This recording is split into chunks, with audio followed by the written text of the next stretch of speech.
स्वागत है आपका एक नए एपिसोड में। दोस्तों इमेजिन कीजिए, अगर सोवियत यूनियन का पतन नहीं होता तो आज यूरोप कैसा होता, किन चीज़ों पर असर गिरता, ग्लोबल पॉलिटिक्स के ऊपर क्या असर गिरता और सबसे इम्पोर्टेंट, क्या अमेरिका कभी सुपर पावर बन पाता। चलिए समझते इस वीडियो में। उससे पहले अगर आप इस चैनल पर नए हो तो इस बटन को दबाकर हमारे साथ जुड़ जाइए। There are conflicting reports out of Afghanistan, some saying that Soviet forces now are in complete control of all major towns and highways. These Afghan guerrillas will make it almost impossible for the Soviets to impose their will totally on the country. Astonishing news from East Germany, where the East German authorities have said, in essence, that the Berlin Wall doesn't mean anything anymore. Thousands and thousands of West Germans come to make the point that the wall has suddenly become irrelevant. Today, there are tanks in the streets of Moscow, and Mr. Gorbachev is gone. The Soviet Union itself is no more.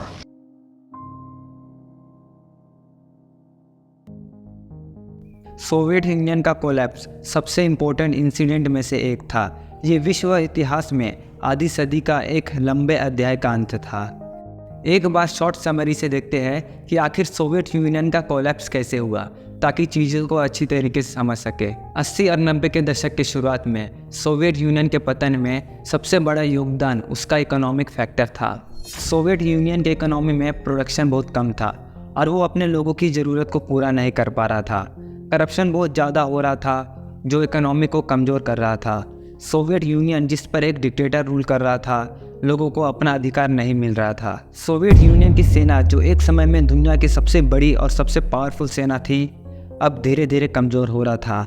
Soviet union ने 1979 में अफ़गानिस्तान पर attack किया था, जिसमें वो हार गया था। अलग अलग जातिगत और रीजनल ग्रुप के बीच संघर्ष बढ़ रहा था। सोवियत यूनियन में कई जातिगत और क्षेत्रीय समूह थे जो अपने अधिकार के लिए लड़ रहे थे।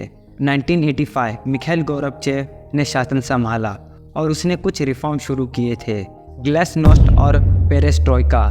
ग्लासनोस्ट का मतलब ओपननेस होता है, जिसका मतलब सोवियत में मीडिया को थोड़ा इंडिपेंडेंट देना था और सेल्फ इंडिपेंडेंट को बढ़ावा देना था। और पेरेस्ट्रोइका का मतलब पुनर्गठन। इसका उद्देश्य सोवियत यूनियन की इकोनॉमी को बढ़ाना था।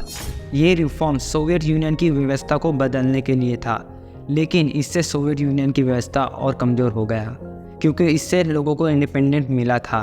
1989 में ईस्टर्न यूरोप में रेवोल्यूशन शुरू हो गया, जिसमें लोगों ने अपने देशों में कम्युनिस्ट शासन के खिलाफ आवाज़ उठाना शुरू कर दिया था।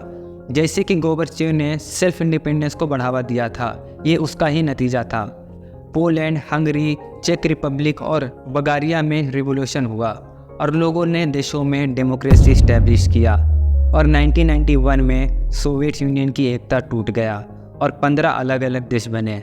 ये कुछ इंपॉर्टेंट फैक्टर थे जिसके वजह से सोवियत का पतन हुआ। ये एक कॉम्प्लेक्स प्रोसेस था जिसमें कई कारण और कंपोनेंट शामिल थे। इसी स्टोरी से समझेंगे कि सोवियत का पतन नहीं होता तो आज किन चीज़ों पर असर गिरता और क्या होता। ये इमेजिनरी वीडियो है। यूएसए और यूएसएसआर के बीच एक कोल्ड वॉर, और इसने उन अनगिनत घटनाओं का कारण बना जो हमारी मॉडर्न दुनिया को एक डिफरेंट शेप दिया। 1979 में सोवियत यूनियन अफ़गानिस्तान पर इन्वेड करता है, जिसमें हज़ारों लोगों की जान जाती है और अरबों रुपए चुकानी पड़ती है। साल 2024 आ गया है। दुनिया उस समय से बहुत अलग जगह पर है। सोवियत यूनियन का पतन कभी नहीं हुआ, बल्कि इसके बजाय ये एक सुपर पावर के रूप में सामने आया है। कोल्ड वॉर कभी ख़त्म नहीं हुआ है और सोवियत यूनियन और अमेरिका के बीच तनाव अभी भी बहुत ज़्यादा है। दोनों ही अपनी आर्मी पावर को बढ़ाने में लगे हैं, जिससे खतरनाक हथियारों की होड़ शुरू हो गई है। 1962 में अमेरिका और सोवियत के बीच में बहुत बड़ा वॉर होने वाला था। एक सीरियस सिचुएशन क्रिएट हो गया था, जिसे क्यूबन मिसाइल क्राइसिस के नाम से जाना जाता है। ये इंसिडेंट तब शुरू हुआ जब सोवियत यूनियन ने क्यूबा में अपना मिसाइल सेटल करना शुरू कर दिया था। क्यूबा एक कैरेबियन आइलैंड है जो अमेरिका के काफ़ी करीब है। यूनाइटेड स्टेट के प्रेसिडेंट जॉन एफ कैनेडी ने सोवियत के लीडर को अंतिम संदेश दिया या वार्निंग दिया कि वो अपना मिसाइल क्यूबा से बाहर निकाल ले, लेकिन सोवियत यूनियन ने इससे मना कर दिया। इसके बाद कैनेडी ने क्यूबा को नेवल ब्लॉकेट कर दिया ताकि सोवियत का कोई मिसाइल अमेरिका तक नहीं आ सके, जिसके वजह से दोनों देशों के बीच आज तक न्यूक्लियर वॉर का खतरा कभी कम नहीं हुआ है। मेरे अल्टरनेटिव रियलिटी में सोवियत यूनियन की इकोनॉमी कभी भी मार्केट बेस्ड सिस्टम नहीं बन पाया है, क्योंकि सोवियत यूनियन एक कम्युनिस्ट स्टेट था जिसमें इकोनॉमिक को गवर्नमेंट कंट्रोल करता था। सोवियत यूनियन के इकोनॉमी में रिसोर्सेज को एलोकेट करना और प्रोडक्शन को प्लान करने का काम गवर्नमेंट करता था, ना कि मार्केट फोर्स।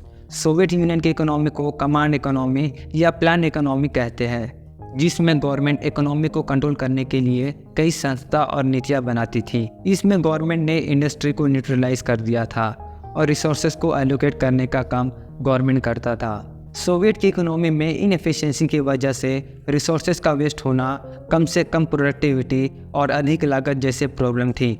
इसने इकोनॉमी को कमज़ोर बना दिया था, जिससे हम कह सकते हैं कि आज के दौर में शायद सोवियत अभी भी सेंट्रली प्लान इकोनॉमी बना हुआ है। यहाँ पर और एक सिनेरियो क्रिएट हो सकता है कि अगर प्रेसिडेंट मिखेल ने जो रिफॉर्म शुरू किए थे, जैसे इकोनॉमिक रिस्ट्रक्चरिंग, अगर वो सक्सेसफुल रहता और सोवियत यूनियन का पतन नहीं होता, तो शायद आज के टाइम में सोवियत यूनियन की इकोनॉमी सबसे बेहतर इकोनॉमी होता। सोवियत यूनियन ने वेस्ट यूरोप पर अपनी पकड़ मजबूत कर ली है और वार्सा संधि के देश सोवियत के कंट्रोल में बने हुए हैं। इन देशों के लोग कम्युनिस्ट रूल के अंडर में रहते हैं। ईस्टर्न यूरोप पर सोवियत का कंट्रोल ने जर्मनी को एक होने से रोक दिया है। जैसे सोवियत यूनियन ने 1945 में वर्ल्ड वॉर 2 के बाद ईस्टर्न यूरोप में अपना सैटेलाइट स्टेट स्थापित किया था, जैसे कि पोलैंड, हंगरी और चेक रिपब्लिक और ईस्ट जर्मनी। इन स्टेट में सोवियत यूनियन ने कम्युनिस्ट गवर्नमेंट को स्थापित किया था, लेकिन सोवियत के पतन के बाद ईस्ट और वेस्ट जर्मनी एक हो गया। अमेरिका एक अलग ही ऑर्गेनाइजेशन है, जिसमें सोवियत यूनियन और अमेरिका लगातार ऑर्गेनाइजेशन के अंदर कंट्रोल के लिए कॉम्पीट करते हैं। दुनिया अभी भी दो अपोजिट आइडियोलॉजी में डिवाइड है। सोवियत यूनियन मिडल ईस्ट में सीरिया और इराक जैसे देशों में अपना इन्फ्लुएंस बनाए रखने में कामयाब है, जिसके वजह से गल्फ वार में शायद एक अलग रिजल्ट सामने आया होता, जिसमें इराक में सोवियत सपोर्ट गवर्नमेंट पावर में रही है और देश पर गठबंधन सेना द्वारा कभी अटैक नहीं करा गया। अगर सोवियत यूनियन का पतन नहीं होता तो शायद कम्युनिस्ट आइडियोलॉजी और फैलता और भी देश इस आइडियोलॉजी को फॉलो करते और डिक्टेटरशिप शायद बढ़ता।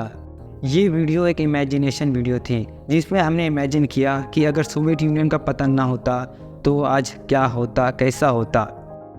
अगर वीडियो अच्छी लगी हो तो लाइक मार के चैनल को सब्सक्राइब कर दो और मिलते हैं नेक्स्ट वीडियो में। तब तक के लिए बहुत बहुत धन्यवाद।